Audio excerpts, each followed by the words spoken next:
नमस्कार दोस्तों, प्रखर इंडिया यूट्यूब मंच पे आपका स्वागत है। बहुत बड़ी खबर आ चुकी है उत्तर प्रदेश की राजनीति से और देश की राजनीति से, बहन कुमारी मायावती को लेकर। उत्तर प्रदेश की चार बार बहन कुमारी मायावती मुख्यमंत्री रह चुकी हैं। राहुल गांधी पहुंचते हैं रायबरेली 20 फरवरी को अपने संसदीय क्षेत्र में। राहुल गांधी से एक युवक सवाल करता है कि बहन कुमारी मायावती जी का कार्यकाल और उनके काम बहुत अच्छे थे। इस बात का मैं भी समर्थन करता हूं कि बसपा की जब सरकार रही तो अच्छे अच्छे गुंडे माफिया, अभी भी लोग बात करते हैं, धराशाही हो गए। ये सच्चाई थी। गुंडों के साथ कोई समझौता बसपा ने नहीं किया और बहुत सारे कार्य बसपा के जमाने में आपके जिले में, आपके गांव में आज भी देखने को मिलेंगे। तो राहुल गांधी ने जवाब दिया, मैं भी मानता हूं, राहुल गांधी ने भी कहा, लेकिन राहुल गांधी जी का एक दुख साफ साफ देखने को मिला कि 2024 का जब लोकसभा का चुनाव हो रहा था तो बातें हो रही थी कि बसपा भी गठबंधन में आ जाए तो बेहतर होगा, लेकिन बसपा गठबंधन में नहीं आई। 80 की 80 लोकसभा क्षेत्रों में उत्तर प्रदेश में चुनाव लड़ा, अन्य राज्यों में भी बसपा ने चुनाव लड़ा, लेकिन बसपा के वर्तमान में लोकसभा में कोई सांसद नहीं है। ये कहीं ना कहीं बसपाइयों को, बसपा के समर्थकों को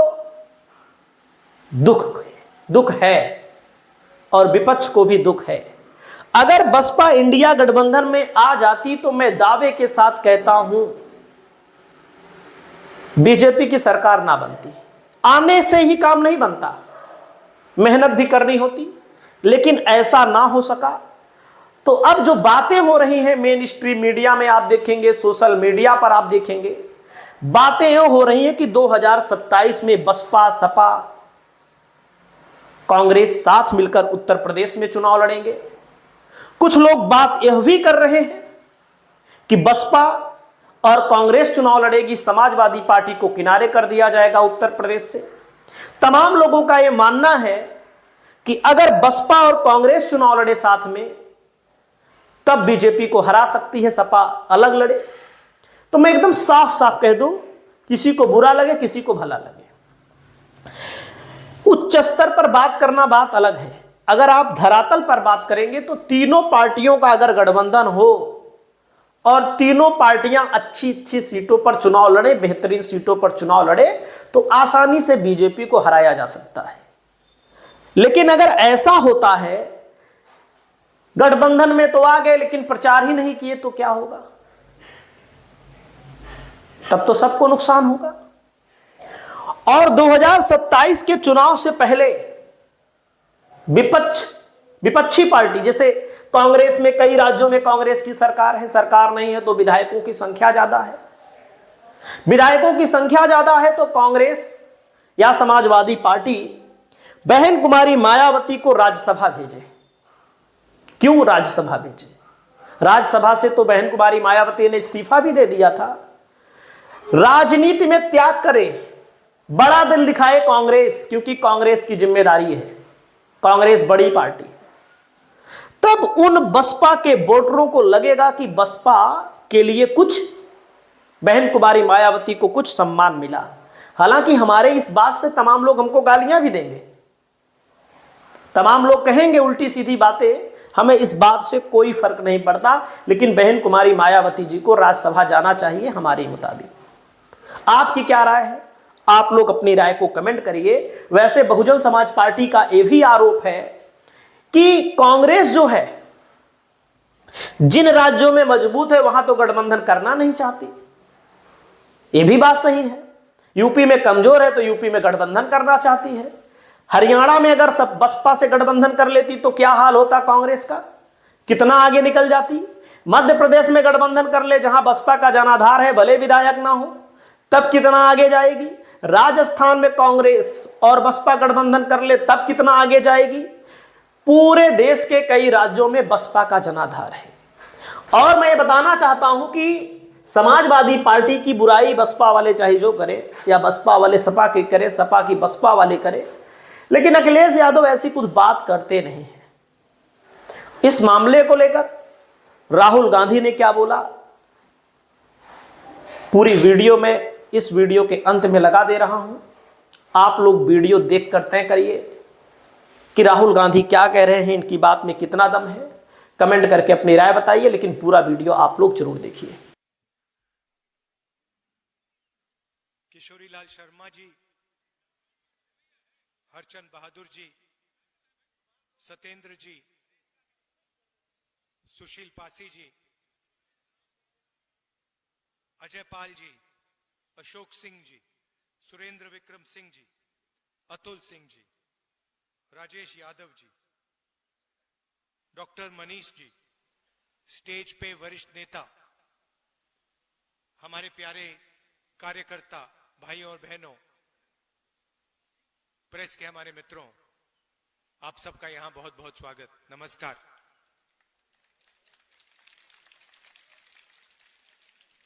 ये प्रेस वाले आपके सामने खड़े हो गए, मगर हमारी बात नहीं बोलते ये लोग, है ना। कहना पड़ता है कि हमारे मित्र हैं, मगर सचमुच में हमारे नहीं है, मोदी जी के मित्र हैं, अदानी अंबानी के मित्र हैं। क्योंकि जो जनता की बातें होती हैं तो लिखते नहीं है, दिखाते नहीं है। आपने कभी देखा है टीवी पे किसान की बात होए, मजदूर की बात होते हुए टीवी पे देखा आपने कभी? महंगाई के बारे में सुना? कभी नहीं। मगर अदानी अंबानी जी की शादी दिखाएंगे, डांस गाना होगा वहां पे, 10-15 करोड़ की घड़ी होगी, वो सब दिखाएंगे। मगर इनका काम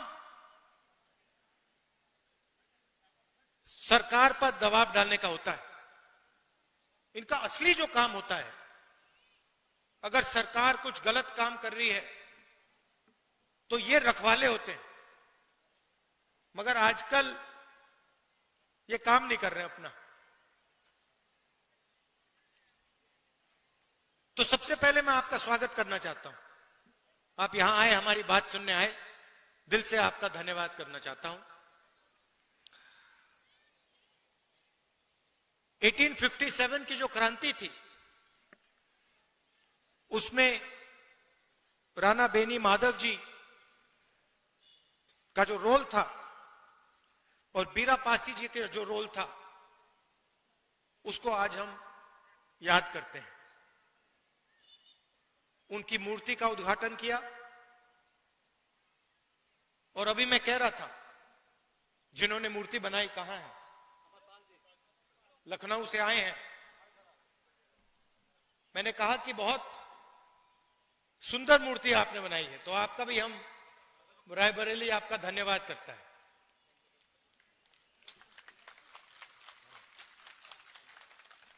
बैठिए।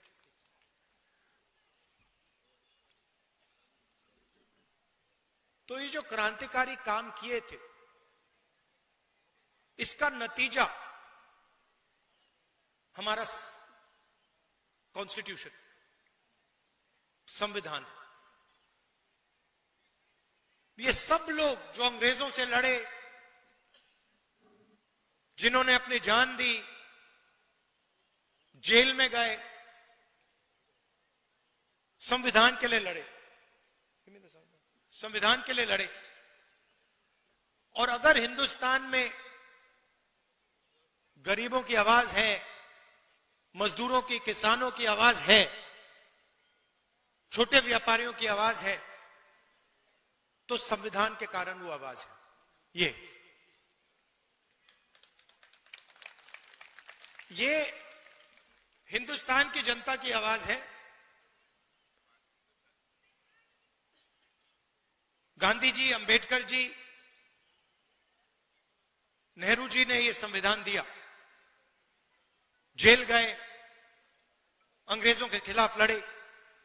उससे पहले माधव सिंह जी लड़े, बीरा पासी जी लड़े, मगर सारे के सारे इसके लिए लड़ रहे थे। और आज जो लोग हमारी सरकार में बैठे हैं वही इसका आक्रमण कर रहे हैं। मैंने मीडिया की बात उठाई। राजनीतिक पार्टियों की जिम्मेदारी संविधान को बचाने की होती है,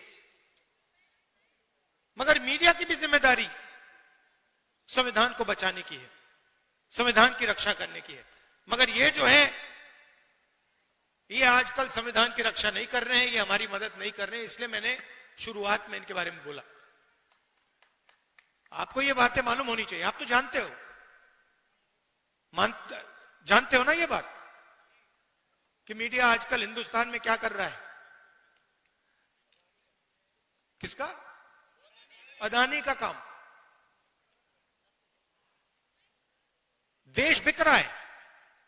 एयरपोर्ट्स, पोर्ट्स, इंफ्रास्ट्रक्चर,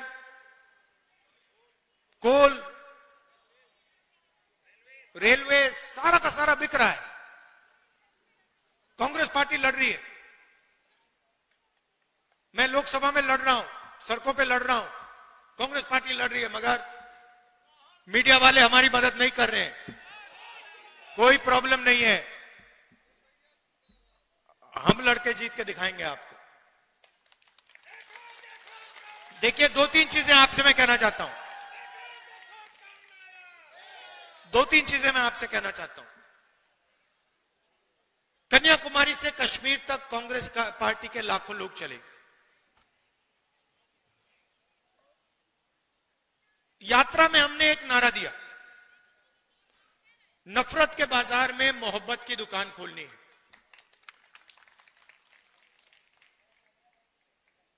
बटा हुआ देश, हिंसा में, नफरत में डूबा हुआ देश कभी प्रगति नहीं कर सकता है। किसी परिवार में लड़ाई हो जाती है, दो भाइयों के बीच में लड़ाई हो जाती है, परिवार नष्ट हो जाता है। आप सोचिए, अगर देश के बीच में लड़ाई हो जाए तो कैसे प्रगति हो सकती है। इसीलिए हमने भारत छोड़ो यात्रा की। कन्याकुमारी से कश्मीर, समुद्र से लेकर पहाड़ों तक 4000 किलोमीटर हम चले। और देश में हमने, कांग्रेस पार्टी ने, हम सब ने मिलकर मैसेज दिया कि यह देश भाईचारे का देश है, मोहब्बत का देश है, नफरत का देश कभी नहीं हो सकता। तो पहली बात आपको मैं ये कहना चाहता हूं, ये बीजेपी के लोग, और खास तौर से जो हमारे यहां युवा हैं, मैंने देखा एनसीसी के यहां लड़के लड़कियां हैं, जब भी कोई हिंदुस्तान को बांटने का काम करता है, एक धर्म को दूसरे धर्म से लड़ाता है, एक भाषा को दूसरी भाषा से लड़ाता है, एक जात को दूसरी जात से लड़ाता है, आपको रोकना पड़ेगा। आप इस बात को एक्सेप्ट नहीं कीजिए कि इस देश में नफरत होगी। यह मोहब्बत का देश रहा है और यह मोहब्बत का देश रहेगा।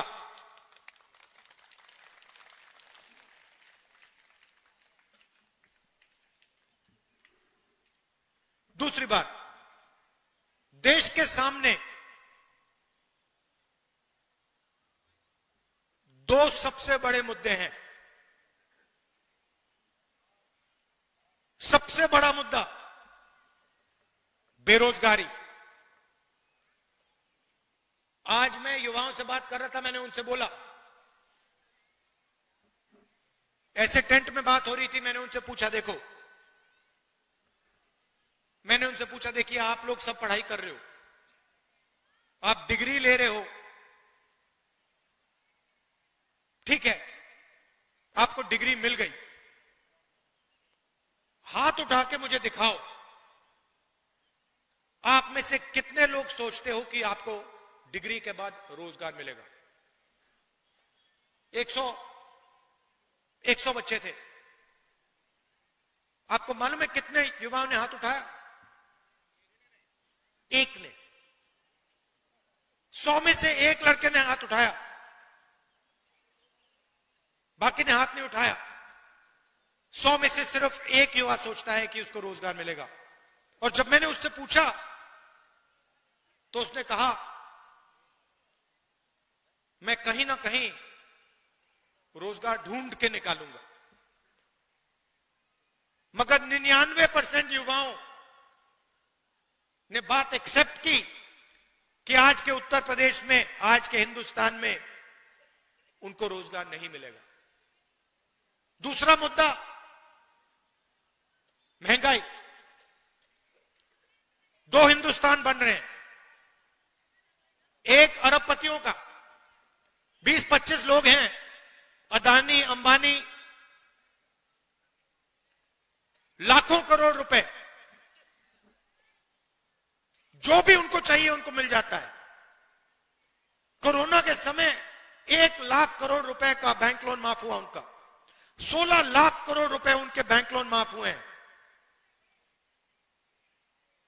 और दूसरा हिंदुस्तान, आपका हिंदुस्तान, हमारा हिंदुस्तान, मेहनत का हिंदुस्तान, मजदूरों का, किसानों का, बेरोजगार युवाओं का हिंदुस्तान। हमें ये दो हिंदुस्तान नहीं चाहिए, एक हिंदुस्तान होना चाहिए। अगर वो सपना देख सकते हैं तो आपको भी सपना देखना चाहिए। ये नहीं कि अंबानी का बेटा, अदानी का बेटा जो भी सपना देखना चाहता है देखता है, और किसान का बेटा प्राइवेट यूनिवर्सिटी में मेहनत करने के बाद, लाखों रुपए देने के बाद रोजगार नहीं पा सकता। ऐसा हिंदुस्तान हमें नहीं चाहिए। यहां हम कैसे पहुंचे? नरेंद्र मोदी जी ने नोटबंदी करके, गलत जीएसटी लागू करके छोटे व्यापारियों को, स्मॉल मीडियम बिजनेस वालों को खत्म कर दिया है। यह पॉलिसी सिर्फ नरेंद्र मोदी जी की नहीं थी, यह पार्टनरशिप है। नरेंद्र मोदी जी ने और अदानी अंबानी जैसे लोगों ने ये पॉलिसियां छोटे व्यापारियों को, किसानों को, मजदूरों को खत्म करने के लिए बनाई है। और नतीजा आपको दिख रहा है। उत्तर प्रदेश के युवाओं को रोजगार नहीं मिल सकता। अगर आपको रोजगार चाहिए, उत्तर प्रदेश में छोड़ दीजिए, हां तेलंगाना में, कर्नाटक में मिल सकता है, वहां जाके आप मजदूरी कर सकते हैं। मगर उत्तर प्रदेश में आपकी सरकार आपको रोजगार नहीं दे सकती है। और यह सच्चाई है, इस बात को एक्सेप्ट करना ही पड़ेगा। तो यह लड़ाई है। एक तरफ कहते हैं 400 पार, 400 पार के बाद हम संविधान बदल देंगे।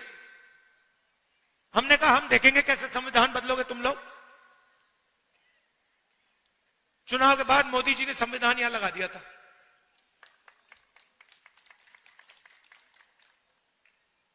और महाराष्ट्र में चुनाव हुआ। आप परिवार के लोगों को तो बताना चाहता हूं आपको, तकरीबन लोकसभा और विधानसभा के बीच में तकरीबन 70 लाख नए वोटर आ गए। 70 लाख नए वोटर जिन्होंने लोकसभा में वोट नहीं दिया। हिमाचल प्रदेश की आबादी, नए वोटर आ गए लोकसभा में, विधानसभा में, जादू से आए। हमने इलेक्शन कमीशन से पूछा, भैया ये समझाओ, ये 70 लाख लोग कहां से आए और हमें वोटर लिस्ट दो। इलेक्शन कमीशन ने आज तक जवाब नहीं दिया। मैंने पार्लियामेंट में बोला, पब्लिक मीटिंग में बोल रहा हूं कि हमें आंकड़े चाहिए। ये 70 लाख नए वोटर जो आए हैं, जिन्होंने लोकसभा में वोट नहीं दिया, विधानसभा में जादू से वोट मिल गया, हम चेक करना चाहते हैं ये लोग कौन है, हमें वोटर लिस्ट दीजिए। वोटर लिस्ट नहीं देनी। तो बात आप समझ गए हो हिंदुस्तान में आजकल हो क्या रहा है। ये राजनीति चल रही है, मगर हम किसी से डरते नहीं है। कांग्रेस पार्टी विचारधारा की पार्टी है और हमारे सब जो कार्यकर्ता हैं, आप लोग बब्बर शेर, आपके खून के अंदर हमारी विचारधारा है। आपके खून के अंदर हमारी विचारधारा है और आप इस विचारधारा को लेकर कांग्रेस पार्टी के लिए संविधान के लिए और देश के लिए लड़ते हो, रोज लड़ते हो, इसके लिए मैं आपको दिल से धन्यवाद करना चाहता हूं। आपने लोकसभा के चुनाव में मेरा पूरा समर्थन किया, उसके लिए मैं आपको, रायबरेली की जनता को और आप सबको दिल से धन्यवाद करना चाहता हूं। और जो भी आपके मुद्दे हैं, जहां भी मेरी जरूरत हो, चाहे रायबरेली में, लोकसभा में, बाकी प्रदेशों में, मैं हाजिर हूं। जो भी आप मुझसे काम करवाना चाहते हो, आप बताओ, मैं करने को तैयार हूं। और आखिरी बात, रायबरेली एक ऐसी कंस्टिट्यूएंसी है शायद पूरे हिंदुस्तान में जिसके 2 सांसद हैं, एक मैं हूं और एक प्रियंका है। तो कभी कभी उसको भी यहां बुला लिया करो। वो मुझे वायनाड बुलाती है, मैं जाता हूं। रायबरेली के भी वो सांसद हैं, उसको भी यहां बुलाया करो आप। बिल्कुल। और आप सबको बहुत बहुत धन्यवाद। और मेरा प्यार राजनीतिक रिश्ता नहीं है, पारिवारिक रिश्ता है हमारा। दिल से आपका धन्यवाद करता हूं। नमस्कार, जय हिंद। बहुत बहुत धन्यवाद आदरणीय जनप्रिय सांसद माननीय राहुल गांधी जी। भारत मां के बलिदानी बेटों से जिनको प्यार नहीं होगा, भारत मां के बलिदानी बेटों से जिनको प्यार नहीं होगा, उन्हें तिरंगे को लहराने का अधिकार नहीं होगा, उन्हें तिरंगे को लहराने का अधिकार नहीं होगा। माननीय मुख्य अतिथि महोदय के घर में आपके पिताजी ने शहादत दी है, गांधी परिवार ने शहादत दी है, और उस खून के रिश्ते का निर्वहन आज तक माननीय मुख्य अतिथि महोदय कर रहे हैं। एक बार जोर से ले, राहुल गांधी, राहुल गांधी। समिति के अध्यक्ष आदरणीय